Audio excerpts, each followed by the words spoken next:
찬송가 435장 찬송하겠습니다. 435장입니다. 나의 영원하신 기업. 나의 영원하신 기업, 생명보다 귀하다. 나의 갈 길 다가도록 나와 동행하소서. 주께로 가까이 주께로 가오니 나의 갈 길 다가도록 나와 동행하소서. 세상 복이 아니람과 모든 명예 버리고 험한 길을 가는 동안 나와 동행하소서. 주께로 가까이 주께로 가오니 나의 갈 길 가는 동안 나와 동행하소서. 어두운 골짝 지나가며 험한 바다 건너서 천국 문에 이르도록 나와 동행하소서. 주께로 가까이 주께로 가오니 나의 갈 길 다가도록 나와 동행하소서.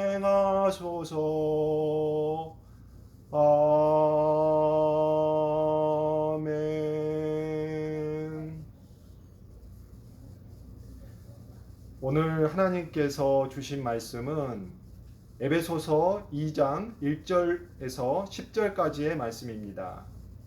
에베소서 2장 1절에서 10절까지입니다. 제가 봉독하도록 하겠습니다. 그는 허물과 죄로 죽었던 너희를 살리셨도다. 그때 너희는 그 가운데서 행하여 이 세상 풍조를 따르고 공중의 권세 잡은 자를 따랐으니 곧 지금 불순종의 아들들 가운데서 역사하는 영이라.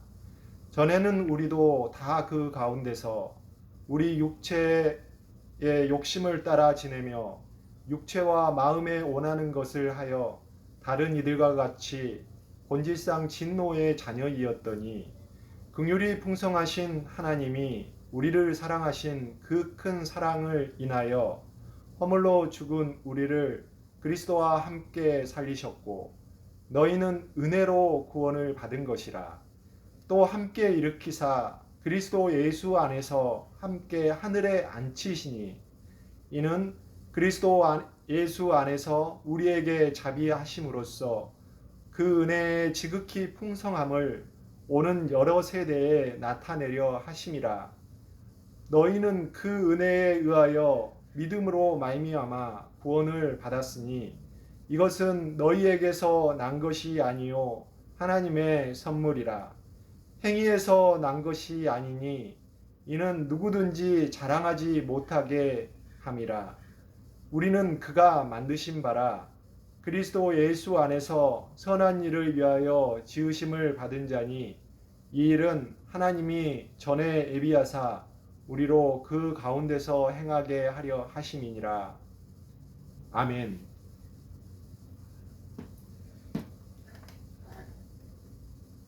오늘 말씀은 죄와 사망의 법과 은혜와 믿음의 생명의 법에 대하여 말씀하고 있습니다.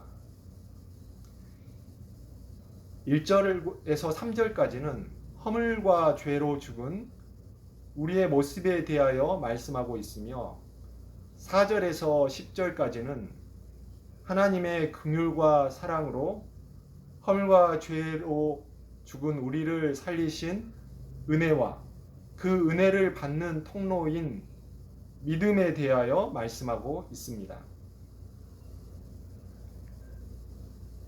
오늘 말씀을 해석함에 있어 마음과 행위의 주체에 중점을 두어 살펴보고 싶습니다. 1절에서 3절까지의 주체는 바로 우리 자신입니다. 반면에 4절에서 10절까지의 주체는 하나님이십니다. 마음과 동기뿐만 아니라 행위의 주체까지도 포함하는 것입니다.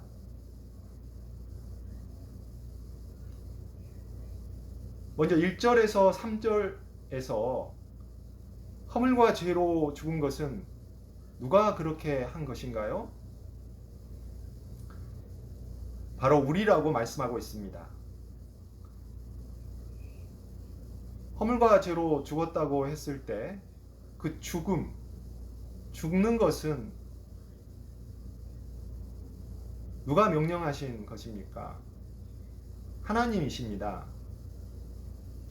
창세기 2장 17절을 읽어보겠습니다. 선악을 알게 하는 나무의 열매는 먹지 말라. 내가 먹는 날에는 반드시 죽으리라 하시니라. 아멘. 하나님께서 먹으면 죽으리라 라고 명령하신 선악과를 먹은 것이 우리의 죽음의 근거가 된 것입니다. 선악과를 먹은 아담 혼자의 범죄가 왜 저희에게 그 결과가 사망으로 미친 것인가요? 로마서 5장 12절을 읽어보겠습니다. 그러므로 한 사람으로 말미암아 죄가 세상에 들어오고 죄로 말미암아 사망이 들어왔나니 이와 같이 모든 사람이 죄를 지었으므로 사망이 모든 사람에게 이르렀느니라. 아멘.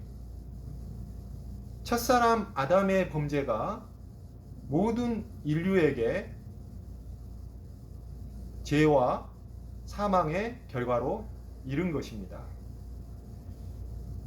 이 죄론을 잘 이해하지 못하여 구원의 은혜를 누리지 못하는 분들이 많습니다. 죄를 보지 못하면 회개함이 올 수가 없고 회개함이 없으면 구원에 이르지를 못합니다. 구원에 이르는 믿음은 죄 용서와 부활을 믿는 것입니다. 하나님의 구속사의 첫 시작이라고 할 수 있는 죄가 믿어지지 않으면 구원도 임할 수 없는 것이겠죠. 죄가 믿어지지 않는 이유는 무엇일까요? 여러 가지 이유가 있을 수 있겠습니다. 하지만 본질적으로는 하나님의 구원의 은혜와 믿음의 선물이 그 사람에게 아직 임하지 않은 것이지요. 그 이유는 하나님이 은혜와 믿음을 주시려고 예비하여 놓지 않으셔서가 아니라 그 사람이 죄를 지음으로 그 하나님의 구원의 은혜와 믿음의 선물을 받지 않으려고 하였기 때문임을 오늘 본문을 통하여 알 수 있습니다. 죄의 주체는 바로 사람이라고 할 수 있습니다. 오늘 본문 2절에서는 죄의 행위의 측면을, 그리고 3절에서는 마음의 측면을 이야기한다고 해석해 볼 수가 있습니다. 2절에서 그 가운데서 행하여 할 때 그 가운데와 세상 풍조를 따르고 할 때 세상 풍조, 그리고 공중의 권세 잡은 자를 따랐으니 해서 공중의 권세 잡은 자나 불순종의 아들들 가운데서 역사하는 영, 이것들은 무엇을 의미하냐면 대적인 사단 마귀와 그를 추종하는 악한 영들과 그 악한 영들이 지배하는 하나님의 말씀을 대적하는 세상 논리를 말한다고 할 수 있습니다. 3절에서 우리 육체의 욕심, 그리고 육체와 마음이 원하는 것을 한다는 것은 한 사람의 범죄로 인하여 우리의 마음에 들어온 죄성의 노예가 되어 살아간다는 의미라고 생각해 볼 수 있겠습니다. 본질상 진노의 자녀라는 것은 거룩하신 공의의 하나님이 절대로 인정할 수 없는, 그리고 천국에 들일 수가 없는 진노를 받고 멸망할 자라는 말씀입니다.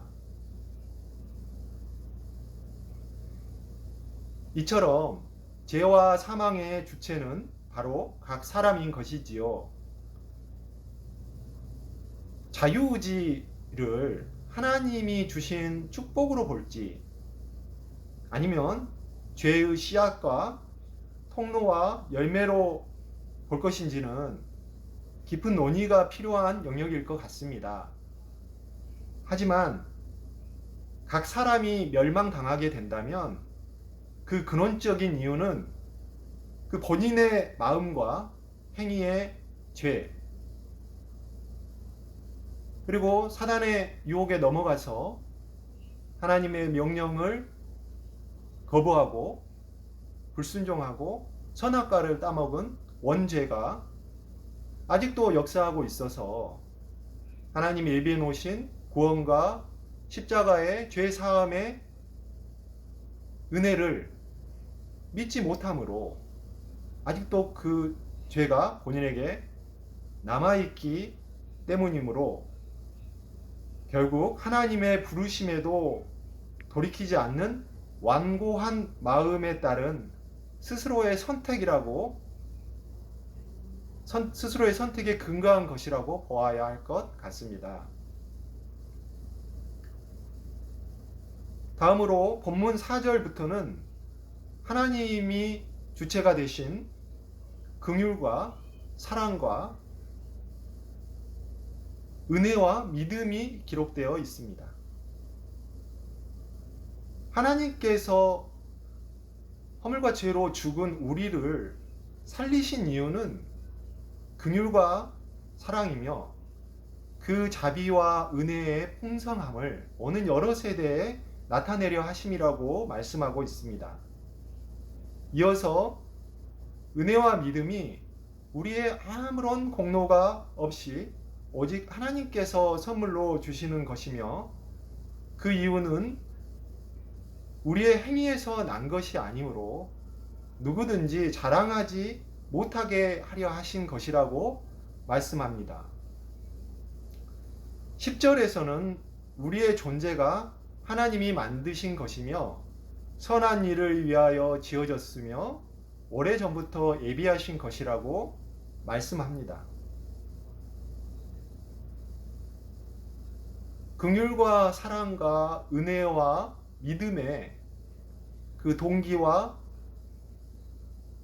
행위의 주체가 하나님이시라고 하는 것은 어떤 의미일까요? 이는 하나님의 구속사역의 핵심이기도 하며 사단마귀가 끊임없이 하나님의 사역을 방해하고 우리를 미혹하는 지점이기도 합니다. 하나님께서는 이 말씀들을 통해서 창조의 원리와 구속사에서 하나님께서 주인이시고 우리는 피조물이라는 점을 회복시키시려고 하신 것이라고 볼 수 있을 것 같습니다. 우리의 죄는 우리가 주인 되고자 하는 마음을 생기게 한 사단의 미혹에 넘어가서 우리가 주인 되고자 하는 마음과 그에 따른 행동입니다. 죄의 본질에 관한 많은 말씀들이 있지만 대표적으로 신명기 29장 18절, 19절의 말씀을 읽어보겠습니다. 너희 중에 남자나 여자나 가족이나 집하나 오늘 그 마음이 우리 하나님 여호와를 떠나서 그 모든 민족의 신들에게 가서 섬길까 염려하며 독초와 쑥의 뿌리가 너희 중에 생겨서 이 저주의 말을 듣고도 심중에 스스로 복을 빌어 이르기를 내가 내 마음이 완악하여 젖은 것과 마른 것이 멸망할지라도 내게는 평안이 있으리라 할까 함이라. 이렇게 죄와 죄의 결과로서의 우리의 완악함과 끝까지 자기 중심적인 그러한 태도 및 또 이로 인해서 다른 신들을 섬기고 그 죄의 자범죄로서의 독초와 쑥의 풀이가 생겨날 것을 이렇게 말씀을 하고 있습니다. 우리 마음이 하나님을 떠나는 것이 죄의 본질적 모습임을 알 수가 있습니다. 마음이 하나님에게서 떠나면 마음에 무엇이 남겠습니까? 바로 자기 자신이 남는 것이지요. 이 자기 자신을 끊임없이 생각하고 주장하는 것이 죄의 모습입니다. 바로 자신만을 생각하게 되면 하나님이 없으므로 세상의 신을 섬기고 십자가의 복음을 듣고도 마음이 완악하여져서 타인들은 멸망할 것이라고 쉽게 말하면서도 자신은 평안과 구원이 있을 것이다 라고 자신을 속이는 지경에까지 이르게 됩니다. 이어지는 신명기 29장 20절에서는 이렇게 말씀합니다. 여호와는 이런 자를 사하지 않으실 뿐 아니라 그 위에 여호와의 분노와 질투의 불을 부으시며 또 이 책에 기록된 모든 저주를 그에게 더하실 것이라. 여호와께서 그의 이름을 천하에서 지워버리시되 라고 말씀합니다. 자기 중심적인 죄인에게 결국 멸망의 심판을 하실 것임을 기록하고 있는 것입니다.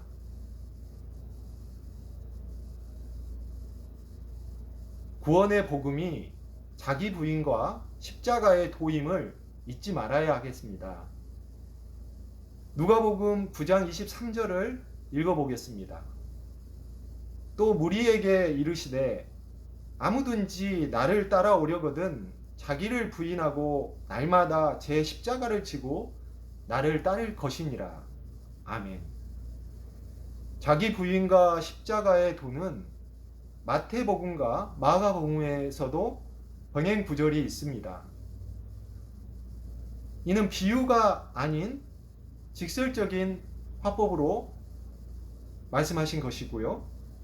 그래서 이런 직설적인 해석이 가능하게 기록되어 있는 중요한 구절이라고 또 생각해 볼 수가 있겠습니다.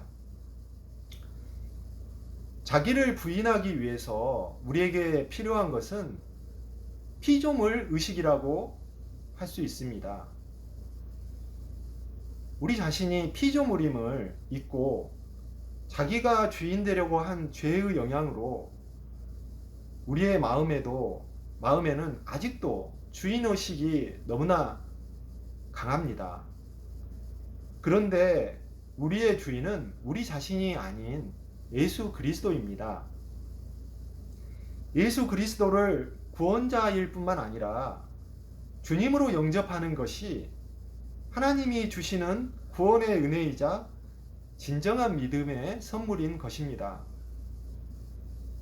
또한 역시 선물로 주시는 성령으로서만 예수를 주시라 시인할 수 있습니다. 고린도전서 12장 3절입니다.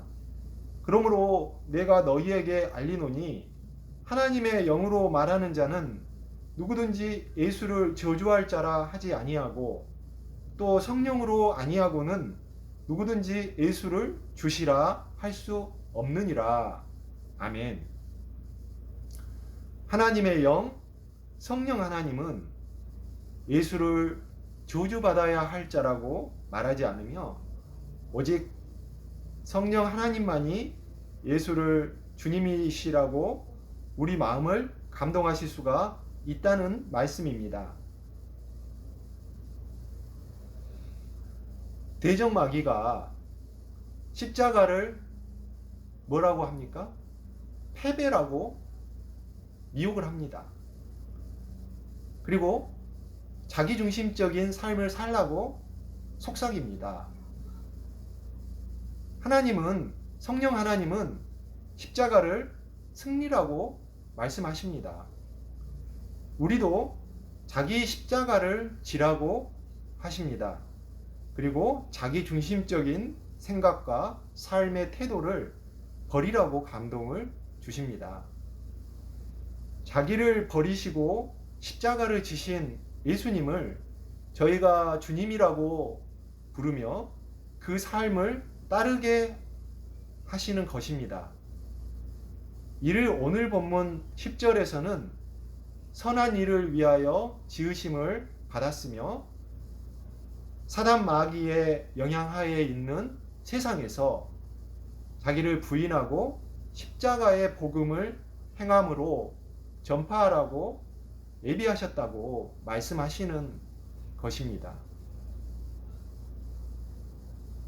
오늘 말씀을 통해서 성도님들께서 죄에서 건지시고 사망에서 생명으로 옮기신 하나님의 구원이 오직 전적으로 하나님의 은혜와 믿음의 선물로 주어진 것임을 깨닫고 그 뜻대로, 그 하나님의 뜻대로 자기를 자랑하지 않고 자기를 부인하고 자기 십자가를 지는 삶을 살아내시기를 주님의 이름으로 축원합니다.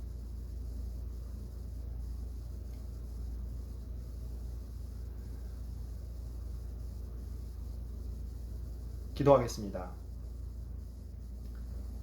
사랑하는 하나님, 오늘 말씀을 통해서 허물과 죄로 죽을 수밖에 없었던 저희를 오직 하나님의 자비하심과 사랑으로 예수 그리스도 안에서 건지셔서 살리시고 하늘에 올리셨으며 이것들이 모두 하나님의 전적인 은혜와 그리고 믿음을 선물로 주신 하나님의 사역을 통해서 저희에게 왔음을 하나님 깨닫게 해주셔서 감사합니다. 그리고 이러한 하나님의 구원의 은혜가 저희가 죄 사함 받고 천국 들어가는 믿음의 열쇠를 받았다는 데서 끝나는 것이 아니라 그 믿음은 자기를 부인하고 하나님의 뜻에 순종하시고자 죽기까지 복종하여 십자가를 지신 예수 그리스도의 삶의 모본을 따르는 것이며 그리고 그것이 자기를 부인하고 자기 십자가를 지고 예수 그리스도와 동행하며 저희의 능력으로는 불가능하기 때문에 성령께서 감동하시고 조명하시는 예수 그리스도와 동행하며 저희가 살아가며 그것이 좁으면 좁은 길이고 천국에 이르는 험하고 힘든 길이지만 끝까지 예수 그리스도의 십자가의 승리를 믿으며 하나님 저희가 살아갈 수 있도록 힘주시고 능력 주시기를 우리를 구원하셔서 자기를 버리신 그 희생을 하나님께서 존귀하게 여기셔서 다시 살리시고 하늘로 올리셔서 하나님 우편에 계시면서 저희를 위해서 탄식하고 간구하며 눈물 흘리고 계시는 예수 그리스도의 이름으로 간절히 기도드렸습니다. 아멘.